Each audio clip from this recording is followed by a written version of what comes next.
Hi folks, and welcome to Mountain Talk here on WMMT. I'm your host, Parker Hobbs.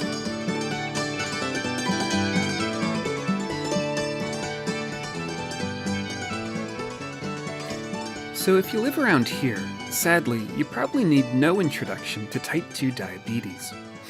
East Kentucky has higher rates of type 2 than the state and national averages, and it's a disease that can lead to serious health complications, especially if you leave it untreated.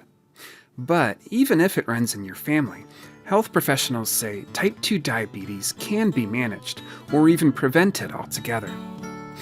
For the last several years, we here at WMMT have been producing an ongoing storytelling series that's all about what it's like to deal with and manage type 2 diabetes here in East Kentucky. The series is called Prevent Diabetes EKY, and as part of it, back in March, we sat in on the monthly meeting of a diabetes support group that's put on every month by ARH at the Perry County Extension Office in Hazard. There, we were able to sit down with 3 participants in this support group to hear their stories of what it's like to deal with diabetes in our region. Those folks were Jenny Williams and Evelyn Wood, both of Perry County, and Nina Patrick of Floyd County. And they spoke with myself and fellow WMMT producer Mimi Pickering. And to start out Mountain Talk today, we bring you clips from that conversation in a segment produced by WMMT intern Rebecca Liu. Here is our visit in Perry County with Jenny, Evelyn, and Nina, a conversation all about living with type 2 here in the mountains. I know what to do, but doing it's 2 different things. I just tell the truth. That's one thing, is facing the truth about what you're dealing with. And facing the truth, okay, I can say I ate this, but, is that really all I ate? But I rarely ever bring anything sweet into my house, and this is for my grandchildren. And when they leave, they take what's left home with them. So I don't have to face that. Just want to go down the line, if y'all could just say your name and where you're from. I'm Jenny Williams. I'm from Perry County in Hazard, Kentucky. Evelyn Wood, Hazard. Nina Patrick, Hueysville. Well, so if y'all wouldn't mind sharing what your diagnosis is when it comes to diabetes, and how did you first find that out, and what was that moment like? I was in the hospital having other tests run, and then they came to me and told me that I was diabetic. But it runs in my family, so it wasn't a real big surprise. But I guess the age was because I was in my 50s. And I thought, well, if I've made it that far, I'm good. No, I'm not. So I had a hard time facing it. I really did. I struggled with giving myself shots at first, and just the thought that I just thought my life had changed dramatically. But no, I learned to deal with it and be active again. So. What were some of the things that helped you deal with it? My family, mainly, and friends, and just facing it, just facing the fact that I'm not the only one that's diagnosed with this, and life goes on. You just got to own up and do what you got to do. Yeah. Sometimes that's easier said than done. Yes, it sure is. It's because I still struggle sometimes. I struggle with it and think, why me, but never know. Evelyn, can I ask you the same question? What your diagnosis is and how you first found out? I went to an ARH health fair, and my sugar level was 400. And that was a wake-up call for me. And when I remember telling my husband, and he said, that is why you keep taking naps. And so he knew something was up, but it never occurred to us that it could be the diabetes. So what was that moment like when you heard? I had remembered that my father had gotten diabetes when he was in his 70s, but he controlled it through diet. And so I have this sweet tooth, and I wasn't surprised because I can eat desserts at every meal if I want to be bad. But so anyway, it wasn't as much of a shock to me. Can I ask you the same question? In 4 generations, my mother, my grandmother, my great-grandmother, all had diabetes. And mine is off the chart. I have cirrhosis of the liver, stage 4, and that's not from drinking, that's diabetes. So I found out about 25 years ago, and they said I had it for over 25 years, and I didn't know it. Had no idea. So I'd had my finger poked and checked, and they said, you've got diabetes bad. And that was devastating to me. And that I just can't stop eating candy or, something. And I even eat the sugar-free candy, which I think is just as bad as the regular candy. So you didn't realize that you had it. Did you have some complications that were going on? Did it sort of make sense in a way once you heard, or was it all a shock? no, it was a shock. My mother told me, said, you're going to get diabetes. All my sisters don't have it. I've got 5 sisters, and neither one of them have it. But I was the unlucky one that had it. So when you got the news, how did you kind of get your head around like what to do next, how to take the first step? I went into the place in our town, and they started me on the machine. And when they seen it, they were like, do you know this? And it was overwhelming. It was just, it's awful to be a diabetic, to me. I'm sure it is to everybody. But I've tried and tried and tried to get everything lower. I know what to eat and I buy it. But like today, we went over to Circle T and they had those cooked ribs. They've got fat on them. A lot of meat has fat, and that is not good. Of course, it is good, but it's not good for you. Well, so did y'all, once you got the news, try making some changes? Tried to. I tried to eat just vegetables and fruit. I used to eat a lot of fruit. I still eat a lot of fruit. Someone else say. I gave up pop. I only drink unsweet tea and water now. So that was a major life change, and that has helped me a great deal. That's a huge change. Did you drink a lot of pop beforehand? Yes. And then I drank a lot of diet pop after that, and I gave up diet pop, and I really think that helped me also. And so you sort of replaced pop in your day with tea? And sweet tea, yes, and water. That's a huge change to make. It's amazing. I drink a lot of water. I still drink a diet pop, which I would love to do away with, but I do struggle with that because I don't drink coffee. And I think I need that caffeine, of course.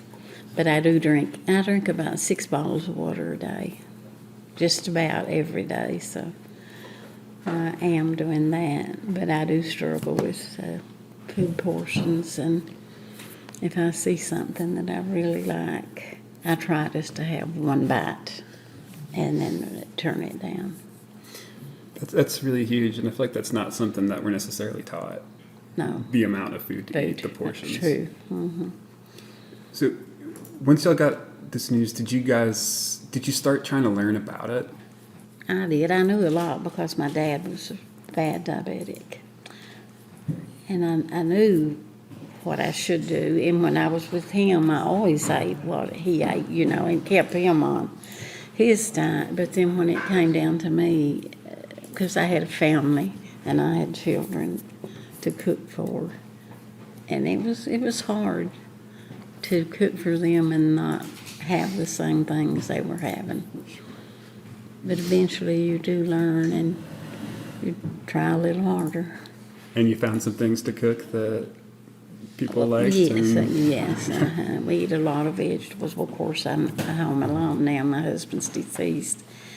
And it is a little easier when you're there alone, and I try not to bring any sweets or anything into the house unless the grandkids are coming, and when they leave, that goes with them, so that I'm not tempted with that.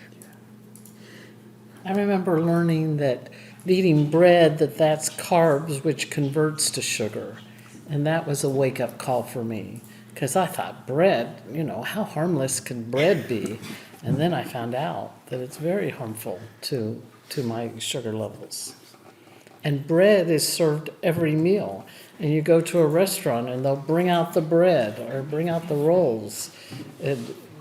We're a bread society, man. We sure are. You mentioned being surprised to learn that bread breaks down into sugar.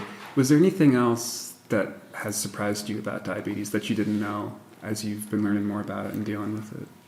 I was surprised at how it affects your kidneys, your heart. Liver. Yes, and your liver, and how it can really destroy those organs. It can really... I just thought it was just something we needed to control until I was in there, and then I'm in stage 3 kidney failure right now, but it's been that way for years, and it hasn't gotten any worse. And my levels are going up and doing better. They told me if I went to stage 4 that they would probably have to put me on dialysis. So I do fight that with all my being, because I don't want to do that. But you've managed to keep it kind of stable? I have, for about 5 years. So, When did you make the connection between diabetes and the kidney? well, not too long after that I was diagnosed and realized that, I had to go on shots, and I had to get going. Not long after that, I did learn that what effect it could have on all these, your kidneys and your liver and all. That you had to control it for that, or you would have that problem too. You would develop heart disease or, a serious kidney problem. That's when I really faced it, I think, and knew that could destroy my life. So I started trying harder then. But I struggle. I struggle daily sometimes. How long have you had this situation with your kidney? Probably about 5 or 6 years. Okay. Yeah. When you think about diabetes and the kidneys, before you had diabetes, did you have any idea that they would affect each other? No, I don't. I don't either. Yeah. Yeah. And what do y'all know now about how diabetes works when it comes to your kidney, or how it can affect the kidney? I feel like the water I drink flushes out my kidneys. So Yes, I feel like definitely. I'm doing good. And then I got a Fitbit. So, like last week, I had 5 days of 10,000 steps plus. This week, I've had 2 days. My plan is but there's 2 more days left of this week. So my plan is for Friday and Saturday to get 10,000 steps in. I try for at least three days a week of 10,000 steps. And if it's 9 p.m. and I'm at 9,300, I start walking around my house, and because I want to reach that 10,000. My husband kind of laughs, and sometimes I'll watch something on TV, but I'll be doing steps so that I gotta get that 10,000. That's amazing. When did you start doing that, and what made you start? So actually, I participated in a health study, a sleep study through UK, and so I had never had a Fitbit before, and they sent me this Fitbit to so that I could participate in the sleep study. And then they let me keep the Fitbit. And so the Fitbit really was life-changing for me, and it just makes me more aware.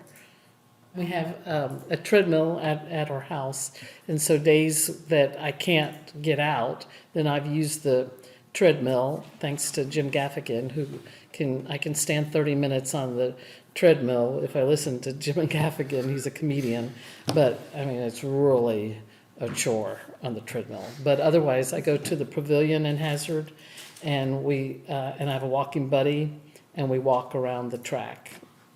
And we pass everybody because we're so fast. I bet that having a buddy or a partner or something really helps. Oh, my goodness. So Saturday, she couldn't walk, and so I walked by myself, and it was such a chore to get in the 3.2 miles. And then Monday and Tuesday, she walked with me, and she has a smartwatch. And so both days, she was like, okay, we've got in our 3.2 miles. And I was like, already? So it's because, we're talking and catching up. And having a walking buddy makes all the difference. And when it's nice, when we're neighbors, so when it's nice out, we walk in our neighborhood, which is even better than walking at the pavilion because you're outside. Have you noticed changes in yourself and in your body since you've been walking more? Mm-hmm. Yes, yeah. I've gone down some sizes, and I get compliments when people who haven't seen me in a while, they're like, oh, they notice. The people who see me every day, they don't realize it. How does that make you feel? That's good. Yes, that's positive reinforcement. Yeah. Totally. And I know some of y'all are dealing with complications, obviously, but in thinking about managing diabetes, are complications on your mind? Is it something you don't want to make things worse? You don't want certain things to happen? Yeah, I want to stop mine, and go, because I'll end up on dialysis too. And that's very painful. My mother went through it, and she screamed. Now, some people say, oh, it didn't hurt me like my husband died. They put him on dialysis. And he said it didn't hurt him, but he had never complained in his life over anything. So, and that's why my diabetes is so bad, because I've been depressed. I think that everyone that's diagnosed goes through a state of depression. I really do. I know that I did. And I can't exercise a lot because a couple years after I was diagnosed with diabetes, I was diagnosed with rheumatoid arthritis. And now I have neuropathy. And it just, like I joined bingo size here. And I can do those mild exercises. And that has helped me tremendously just to come out with this group. And that's about what I can do, though. That's about my limit because of the pain, What kind of things have you been able to share with each other? Well, I feel like everybody here knows my health problems, and they help me be aware of it. And like today, Lori said she could hear my phone beeping, which I'm now using an Omnipod, and I'm so used to it, I didn't even hear it. So I knew to go check and see, what was going on. And it's good to be with others who are aware of, they knew, she knew that was going off, and I probably should check it. It's just good to be with a group. And the Extension Office really has been great about all of these cooking classes and we cook together, or they'll provide a meal. But like this soup that they served to us tonight, I mean, there are so many recipes that I have added to my recipe book of things that are good. And you can hand me a recipe and look at it and, yeah, that sounds good. But we come here and then we get to try it, and then we know that we like it. And so then we're more likely to make it. So that is really, I mean, the Extension Office has provided a great service because of the programming and the classes that they offer and the food that they provide for us.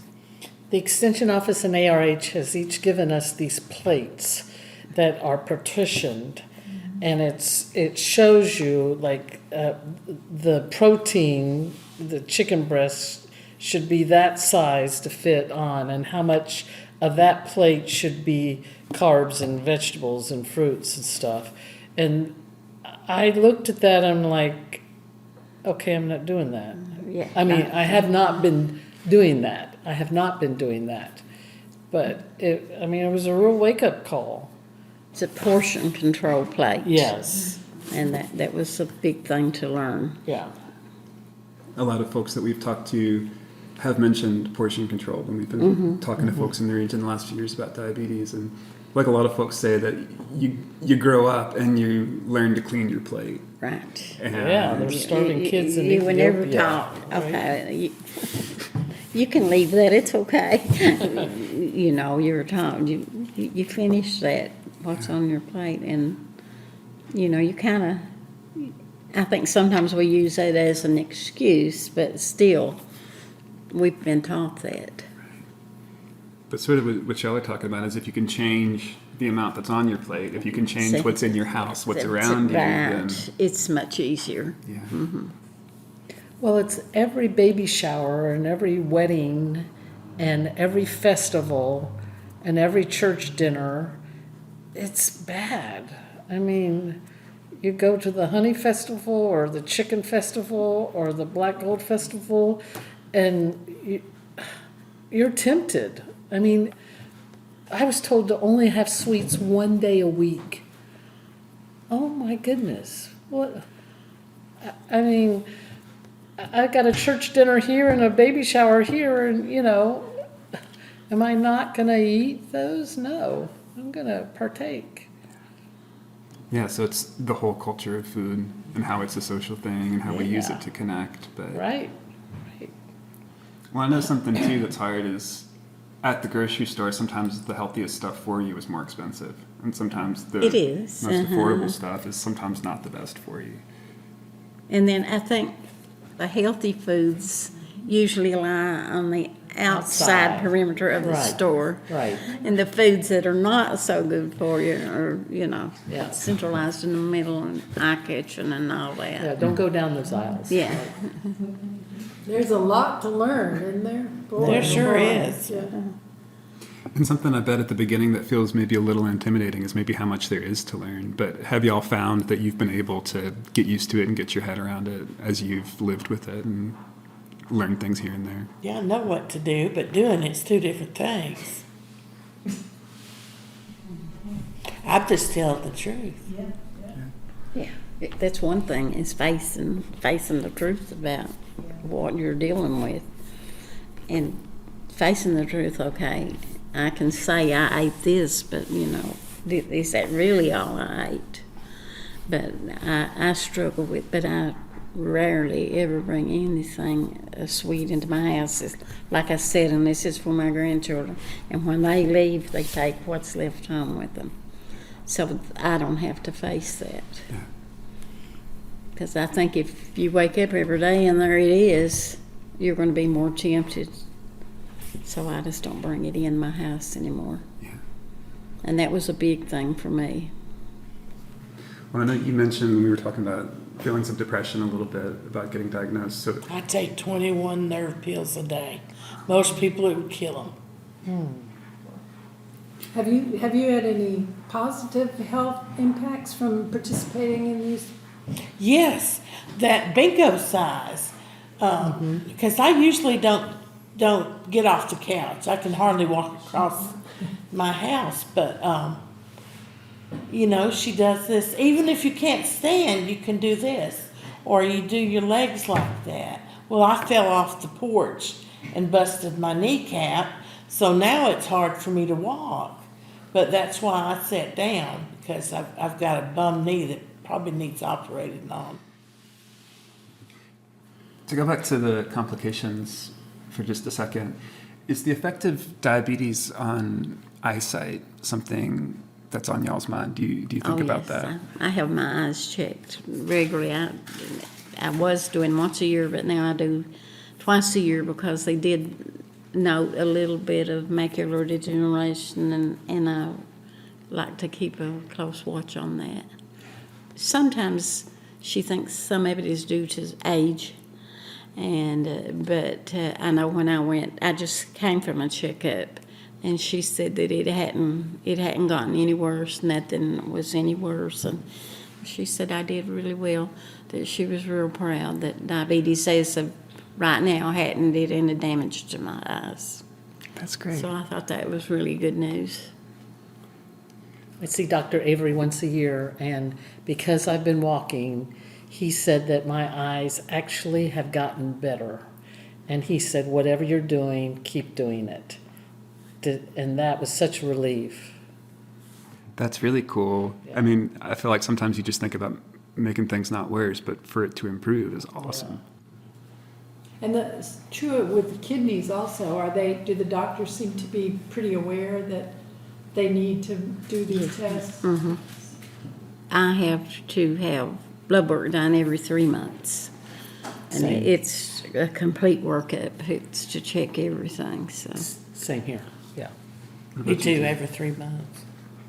But I got scared, and I hadn't seen my doctor in 2 months when they told me everything about what was going on with me.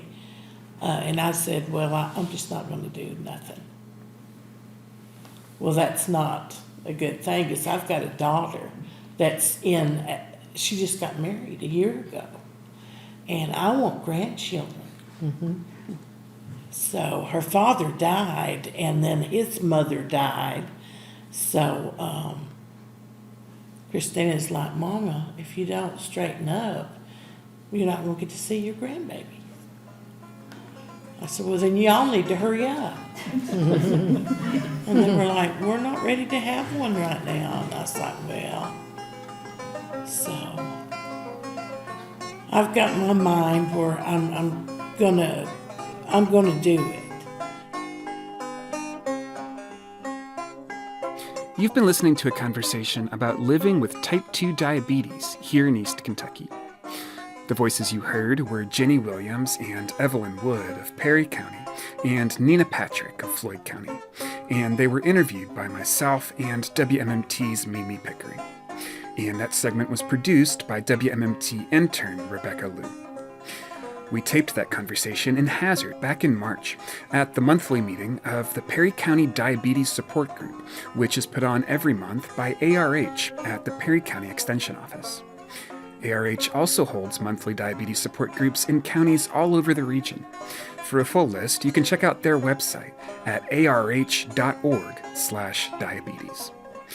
And the story you just heard is part of our ongoing radio storytelling series, Prevent Diabetes EKY. For more stories like this, of managing and preventing type 2 diabetes here in the mountains, check out our project website, preventdiabeteseky.org.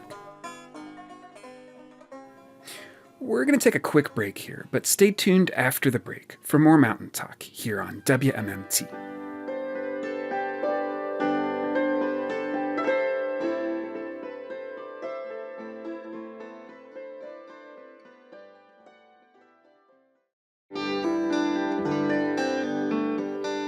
Welcome back to Mountain Talk here on WMMT.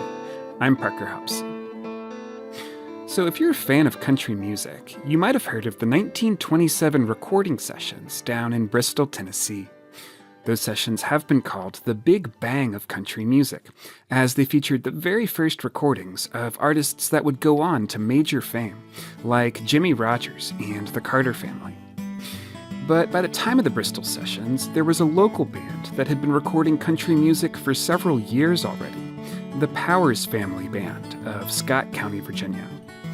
Led by Fiddlin' Cowan Powers and featuring his children, Orpha, Carrie, Ada, and Charlie, the Powers family became the first family string band to ever be commercially recorded in 1924, and they went on to record at least 26 tracks. They were also some of the earliest country artists to play live on the radio, and they toured and played at venues throughout the region. The young women in the band, Orpha, Carrie, and Ada Powers, were the subject of an episode of the former WMMT series Southern Songbirds, which spotlights women in country and old-time music. And for the second half of Mountain Talk today, we bring you that episode. Here is series host and producer Rachel Ann Goodman. Long before country music had anything to do with rhinestones, back before Dolly, Loretta, and Patsy were born, people across America were listening to country records on their Victor talking machines. The year was 1924, and with the advent of new recording technology, the Victor Company of New York began experimenting with new music markets. It struck gold in the hills of southern Appalachia when it recorded Virginia's Fiddling Powers and Family. For the first time in history, the American public could hear mountain music that had previously never traveled beyond the steep green hills of Appalachia.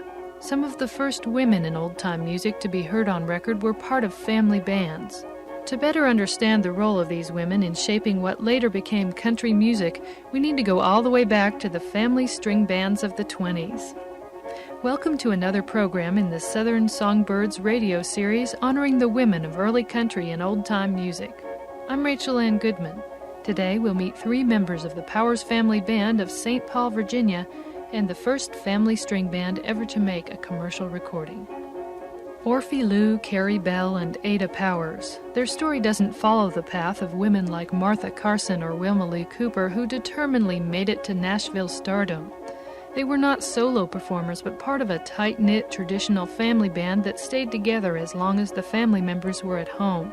Like many family bands in Southwest Virginia, all of the members played an instrument. Ada Powers remembers her mother Tildy and father James Cowan Powers. We girls, we sing the old songs that goes back as far as we could remember. You see, my mother was a musician also. She and Daddy, my sister tell me this, would play for community things. And they would exchange. She could play the fiddle. She was a good fiddler. And I've heard him, you see, through the years play the five-string banjo. He was wonderful with it, as well as the fiddle. And so I guess we got a double dose of that. But if you have a talent and you don't use it, you lose it. I've gotten awfully rusty lately. In 1918, tragedy struck the family when Mother Tildy Powers died of tuberculosis. Cowan Powers, worried about leaving the children home alone while he sought work, decided to form a touring band as a way to support the family and keep them together. The band toured a 5-state area and played to packed music halls across the mountains of Virginia and Kentucky. Orpha, the oldest, played the mandolin, Carrie Bell the guitar, Charles the banjo, and Ada, the baby, played the ukulele. Folks, we're going to have a real old-time square dance. And while the crowd is gathering, everybody getting their partners, we will have a little rehearsal by Fiddling Powers and Family. First, Miss Orpha with a mandolin.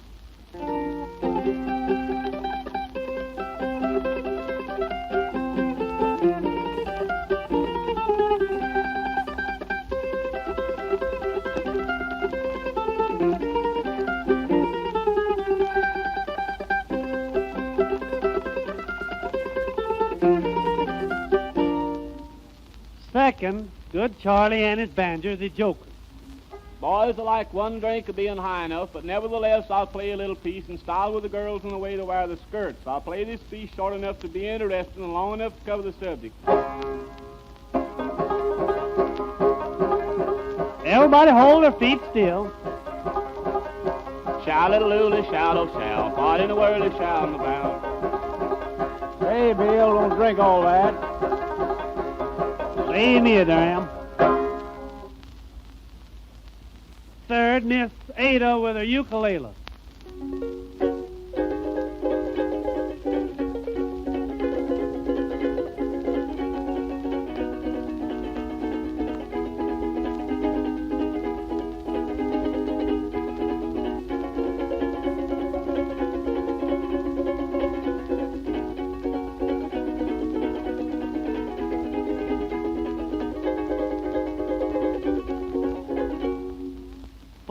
Miss Carrie Bell with her guitar.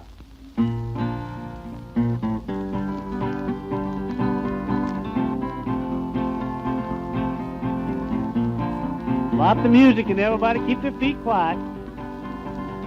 On the other side, we will finish it up. And now we will hear Fiddling Powers, the Fiddling Ace. Now, folks, I'm going to give you an old tune they call Buck Creek Girl.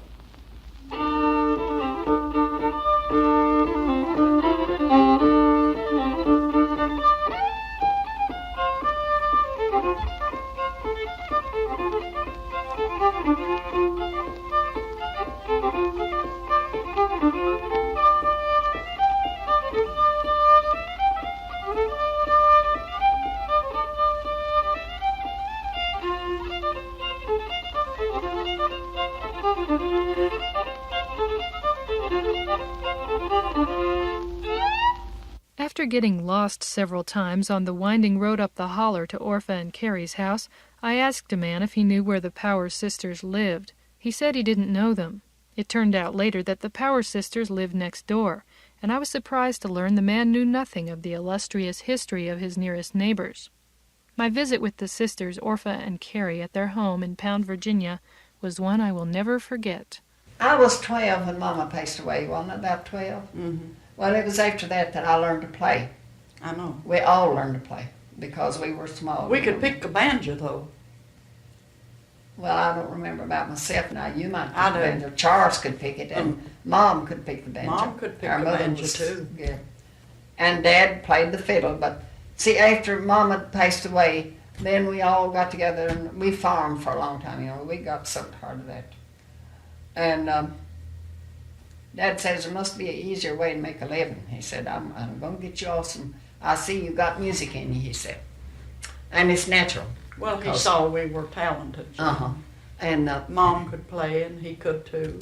so we started out that way. We started about 1918 or 1920, somewhere along there. I can't remember. It's been so long ago. And I grew up on a little farm in Russell County, Virginia. I guess it was 10 miles out from St. Paul. We started on the road, my dad and the rest of the group. Of course, I was too small to have an instrument. He carried me to the train station. I cannot remember when I couldn't dance. That was my part in the program. And so we traveled quite a few years playing country schoolhouses and theaters and colleges. And our big break came when we went to a fiddlers' convention in Johnson City, Tennessee. In a photograph taken at the convention, the Powers family stands in the center of a crowd of fiddlers, their expressions solemnly posed in the fashion of the time.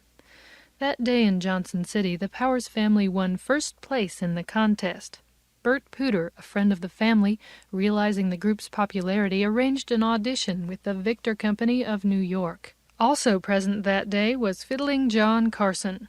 He knew the girls had recently lost their mother, and as Ada Powers remembers, Carson was not only famous, but he was generous. While we were on the stage at that old fiddlers contest in Johnson City, he was the only one there at that time that had recorded his music, so he was the star of that show. And I didn't know he was going to do this.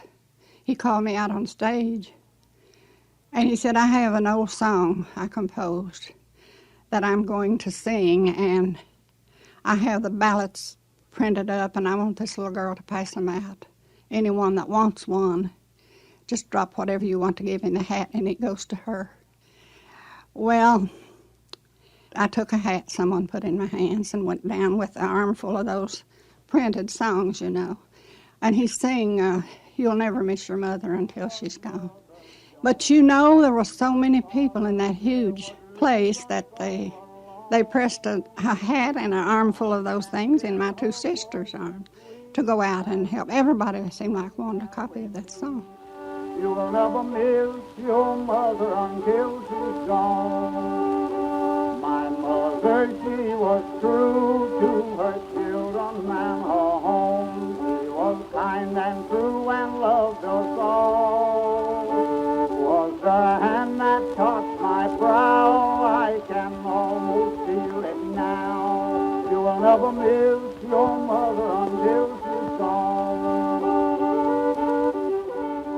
Dad knew so many pieces, didn't he? Oh, yes. And she learned all those pieces from Dad playing the fiddle. She learned it on the mandolin, see? Charles Wolfe is a music historian at Middle Tennessee State University and has written extensively on the subject of early old-time string bands. His article, which appeared in London's Old Time Music magazine in 1985, told the Powers family story. Well, the Powers family sound was interesting for several reasons. It was, first of all, an ensemble sound. It was not a case of a fiddle player or a banjo player leading a group of other musicians. It was kind of like the early New Orleans jazz band. You had all the instruments performing together, and you didn't necessarily have a lot of solo routines. But if you listen to those early records very carefully, you can hear all kinds of wonderful textures as the group performed together. This sound landed the Powers family a recording contract with the prestigious Victor Talking Machine Company of New York. Here is the first recording ever made by a family string band, Patty on the Turnpike, recorded in 1923 in New York City.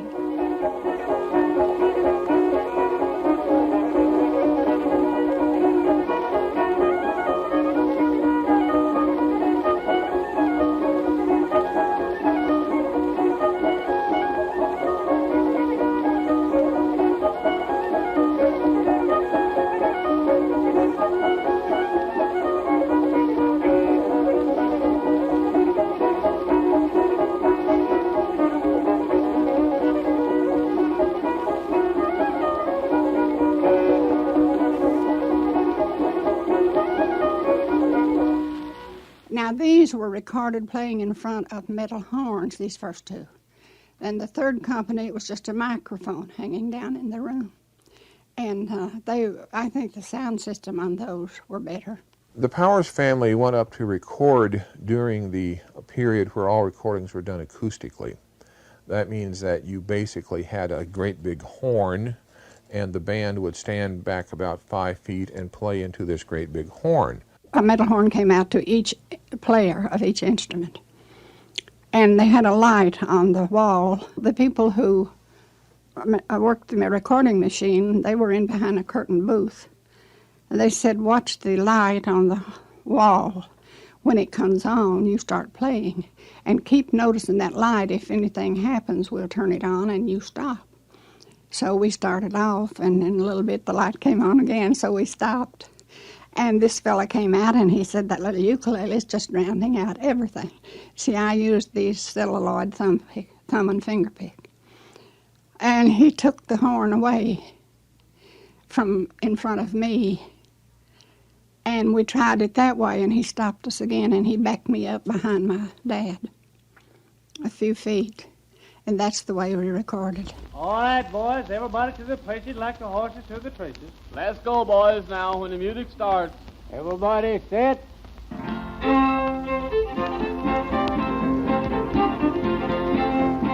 hands off. Eight and back. Eight is bow. Bow out. Break and swing your partner.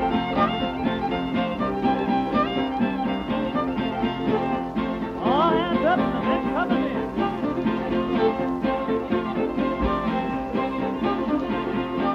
in. In addition to recording over a dozen sides for Victor, many of which were never released, the Powers family made records for the Edison and OK companies. The recording you just heard was recorded in 1927 in Winston-Salem, North Carolina, for the OK Company. In the 1920s, string bands like the Powers family proliferated throughout the South. Just about every community in the Southern Mountains had its own local string band, often made up of family members. Aside from the usual front porch gatherings, there were square dances, ice cream socials, schoolhouse concerts, and generally an abundance of homemade music.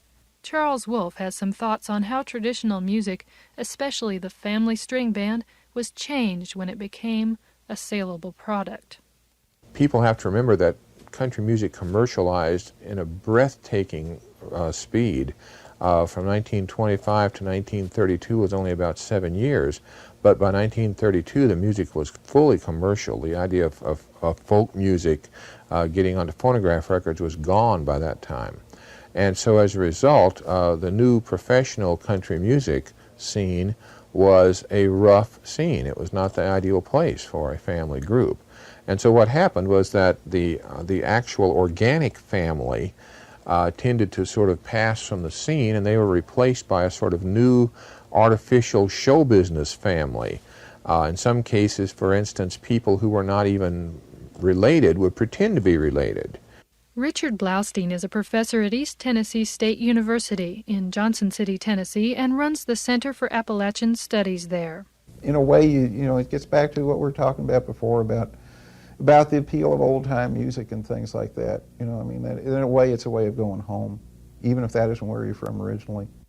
Orphe Lou and Carrie Bell Powers. We did not work on the farm anymore. We had made enough money, and we didn't. Oh, we yeah, all we got, played 2 nights at a place, a lot of, didn't. They'd call us to play for dances, old-time dances, you know, like all hands up in circle left. You ever go to them? And I can remember. Ladies don't see and all that stuff. And Go ahead. Go ahead. I don't remember what I started. I can remember Dad would, he was taking in money at the door, you know, and the house, they'd be standing around, all the seats full, you remember that? Mm-hmm. And standing around, and finally he said, well, fellas, if you can get in, come on in. Quit taking up money, you know, at the door. Back on the farm, you see, we would have rest periods. We'd go back. Now, my oldest sister would put out garden, vegetables of all kinds, and then we'd take off for our tour. Maybe a week, 2 weeks, sometimes a month. When we'd go back home, we had a saddle mare and we had milk cows. She'd hoe out the garden. And on another tour, when we went home, she would can those vegetables. She picked up, you know, the household duties a little at a time, but she was a wonderful person. Actually, the mother image to me. The Fiddling Powers and family of the Blue Ridge Mountains of Virginia. We are now going to play and sing you an old song that was lost in the building of King Solomon's Temple and in later years been resurrected, and we call it Old Molly Hare.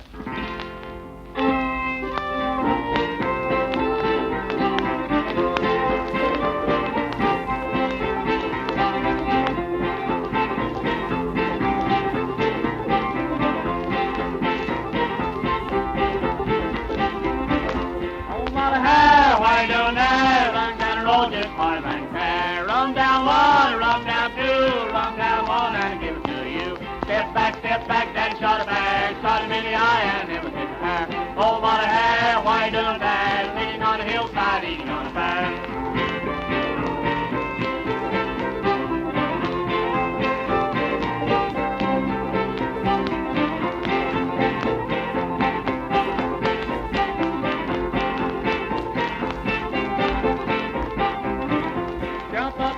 Down comes the bear, coming down the hillside, hard to see fair. Look back, daddy shot a bear, shot him in the eye and never took the hair. Oh, Molly Hare, you don't care, leave my liquor. Typical of women musicians in the Powers generation, their music careers ended when they got married. Because they identified themselves first as members of a family band, when the band broke up, they stopped performing altogether. However, Ada and Carrie continued to play at home after marrying, Ada mastering the auto harp and Carrie the fiddle. Or if we could, if you remember, we could change around and play each other's instruments. We could play the whole thing. At that time, though, I didn't play the fiddle any, but I learned it later. Later, you could play when I the married, my father-in-law had a fiddle, and I was so lonesome and blue. I wanted to play so bad. And I'd get the fiddle, you know, because I left my guitar at home for them and at that time. And I just lived about 2 miles from you all, didn't I? And they played on a while, you see, and I let them keep my guitar. And I learned to play that fiddle. Had the Powers daughters or the Carter sisters gone up to a booker or a manager at that point, they simply would have been told, well, have your father come and talk to us, or have your brother come and talk to us. there was a tremendous amount of machismo associated with the old-time fiddling contests. I mean, this was a man's world, make no mistake about it. Within the protective cloak of the family band, many women flourished as instrumentalists. One of the most famous women to come out of southwestern Virginia is Maybelle Carter of the original Carter family.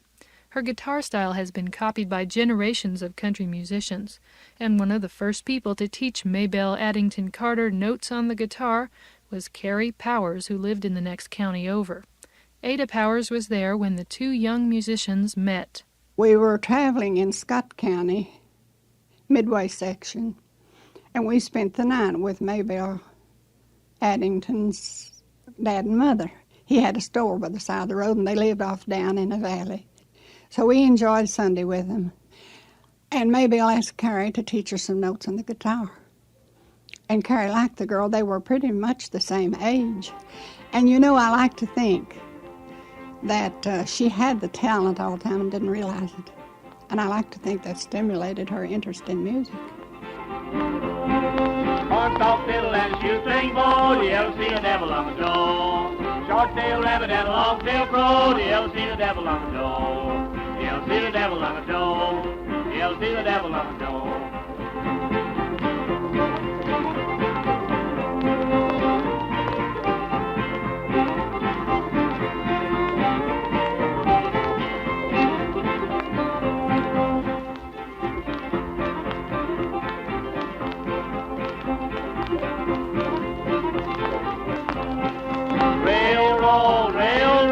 Johnson and Cornell, had it been for the Kaiser Bill, there wouldn't have been no hell.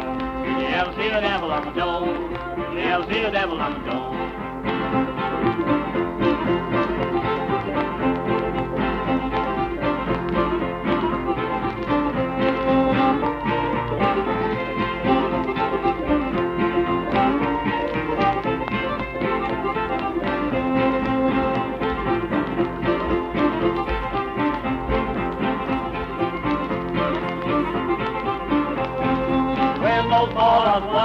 Old Marcy set him free. He gave them money plenty, go boy and take us free. Did you ever see the devil on the door, on the door? Did you ever see the devil on the door?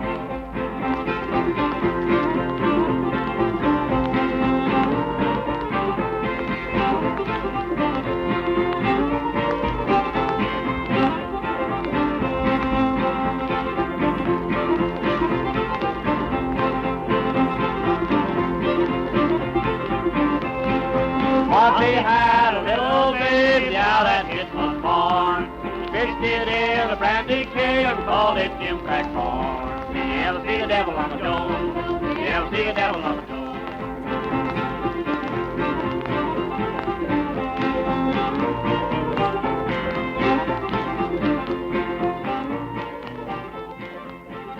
That was Uncle Joe, recorded in 1927 for the OK label.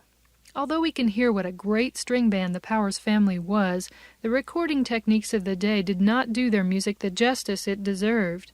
Ironically, the very technology that allowed the Powers family to achieve early country music fame left them behind in a fateful decision made by the RCA Victor Company. In 1926, Westinghouse developed an electric carbon microphone that made all of the early acoustic recordings obsolete. Charles Wolfe explains. A lot of popular recording artists at the time were called back into the studio to re-record their old records. We would have expected RCA to have called the Powers family back in to re-record their records in 1926 and 1927, but for some reason they did not. Instead, RCA got the family of Pop Stoneman, Ernest Stoneman, to come to New York. They put them up in a hotel room, and they brought over copies of the old Powers family records and said, listen to these, learn them, and we're going to have you record new electrical versions of them for distribution tomorrow. And as a result, this helped the Stoneman family become what they were today, one of the founding families of country music. But at the same time, it really sort of disenfranchised the Powers family. After the group disbanded, Fiddling Powers continued to win all the local fiddling contests hands down, and he teamed up with the Stanley Brothers for concerts throughout the South.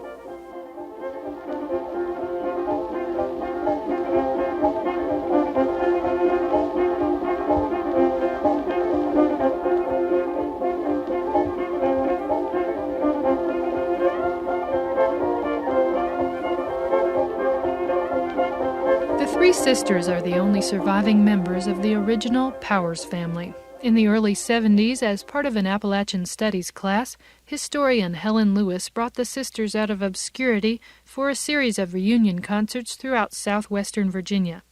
County Records reissued 2 of the Powers' early recordings. After 50 years of retirement from performing, the Powers sisters won several music contests, including first-place auto harp at the Festival of the Smokies in North Carolina. Recently, Ada was honored in Whitesburg, Kentucky at Appleshop's Seed Time on the Cumberland Festival. She appears here with musician Rich Kirby. Let's make welcome Ada, Paris Salyer, and Rich Kirby.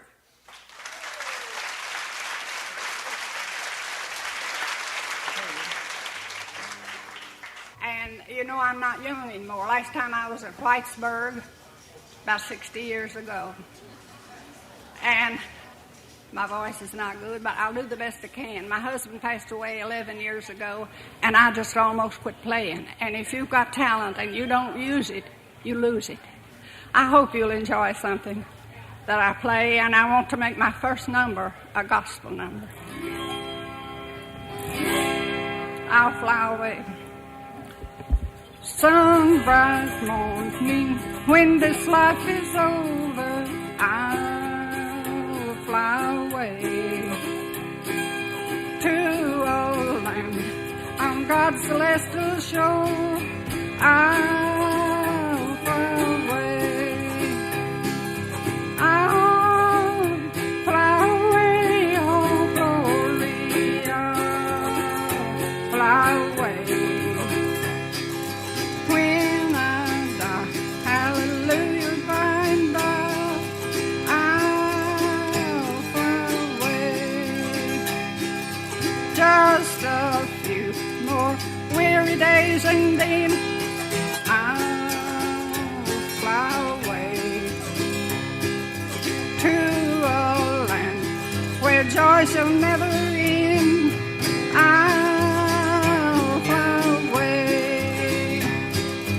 I'll fly away, oh glory, I'll fly away. When I die, hallelujah, by and by, I'll fly away.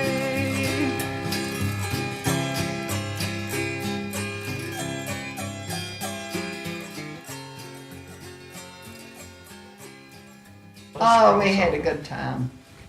We talk it over, we live it over and over and over. We live it over. Yeah.